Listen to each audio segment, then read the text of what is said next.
Hello and welcome.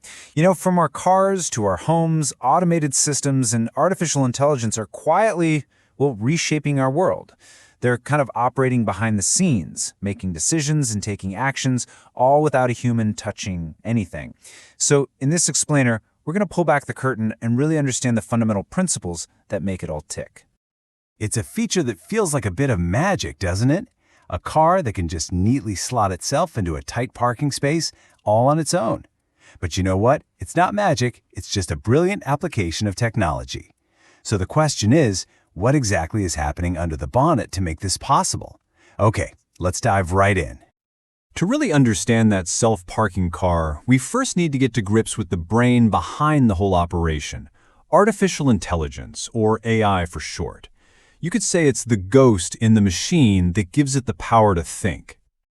So at its very core, AI is all about creating systems that don't just follow a list of instructions, but actually mimic human brain functions.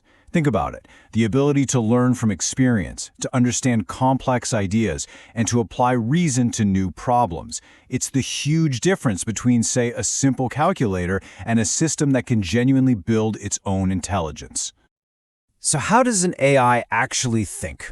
Well, it really comes down to two key abilities. First up, there's reasoning. That's the power to look at a bunch of facts and draw a logical conclusion from them. But second, and this is perhaps even more important, is its ability to learn and adapt. This means an AI system isn't static. It can actually refine its own processes and apply what it learns to totally new situations. Now, it's really important to know that not all AI is created equal. We can pretty much categorize it into three levels. Most of what we see today is what we call narrow AI. These are systems that are incredibly good at one single thing, like playing chess or, parking a car. General and strong AI, where machines can rival or even surpass human intelligence across lots of different fields, that's still largely the stuff of science fiction. For now, anyway. Okay, so we've got the brain, the AI. But how does that brain actually interact with the real world? Well, the answer lies in a simple but really powerful process that drives almost all automated systems, the sense, think, act loop. This framework breaks down any automated system into its most essential parts.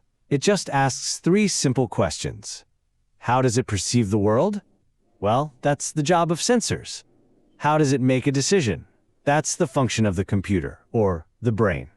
And finally, how does it physically do something? That's where actuators come in. This is the fundamental blueprint we're about to explore. Let's break it down into three simple steps. First, the system has to sense its surroundings, gathering information about the world around it. Then, it has to think, processing all that information to make a decision. And finally, it has to act on that decision, physically changing something in its environment. Sense, think, act. It's that simple, really. Now, what's really interesting here is how each role is so clearly defined. Think of it like this. Sensors are the system's eyes and ears. They just collect raw data. The processor is that brain we've been talking about, analyzing the data to make a choice. And actuators, they're the system's muscles. They're the parts that physically carry out the commands, flipping a switch, turning a wheel, or applying the brakes. They're what turn a decision into a real-world action. All right, with the theory under our belts, let's see how this sense-think-act loop actually plays out in the real world. You might be surprised by just how widespread it already is. And this just illustrates the point brilliantly. On the left, you've got a car assembly line, a classic example of industrial automation. Then on the right, you've got a nuclear power plant's control room, where automation is absolutely critical for safety. I mean, two vastly different worlds, right? And yet, both are governed by that very same fundamental loop of sensing, thinking, and acting. Let's take a common example from the world of transport, adaptive cruise control. This isn't science fiction. Many of us use this very technology every day. It's a perfect case study for seeing the sense, think, act loop in motion. So, how does it work? Well, first, you set your speed. That's your instruction to the system. Then the loop kicks in. Step 2, sense. Laser sensors are constantly measuring the distance to the car in front. Step 3, think. The computer takes that distance data and calculates if it's a safe following distance for your current speed. And finally, step 4, act. If you get too close, the computer tells the actuators to gently apply the brakes. If the way is clear, it'll adjust the throttle to get you back to your set speed. Sense, think, act, over and over again. But it's not just in our cars. Take a look at agriculture.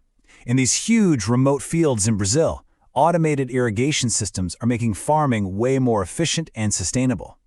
You've got sensors for weather and water levels constantly sending data back to a central controller. That controller then decides precisely when to turn the water pumps on or off, conserving water and improving crop yields, all without a single person needing to be in the field. Amazing. Of course, with any powerful technology, there are always two sides to the coin. Automation offers incredible advantages, but it also comes with its own set of challenges and risks that we really need to consider. On the one hand, automated systems can react far faster than a human ever could, which really increases safety in dangerous environments. They're incredibly efficient and can be very cost-effective in the long run. But on the other hand, the initial setup can be incredibly expensive, they need constant maintenance, and most crucially, they often struggle with unexpected conditions. You know, the curveballs that reality can throw at them. So, this is the crucial point, isn't it? Let's go back to our self-parking car. The advantage is clear. It can squeeze into spaces a human driver might struggle with, but the disadvantage is just as real. What happens if a sensor is dirty or just fails? It might not detect a low curb, leading to a damaged wheel. At the end of the day, the system is only as good as the information it senses. The big takeaway then is that this technology is already here, and it's profoundly changing how our world operates. It's making processes safer, more efficient, and more productive across almost every industry you can possibly imagine. And that leaves us with a final and very important question to think about. As we hand over more and more tasks to these intelligent systems, we really have to ask ourselves, what decisions, what responsibilities, and what controls should always ultimately remain in human hands?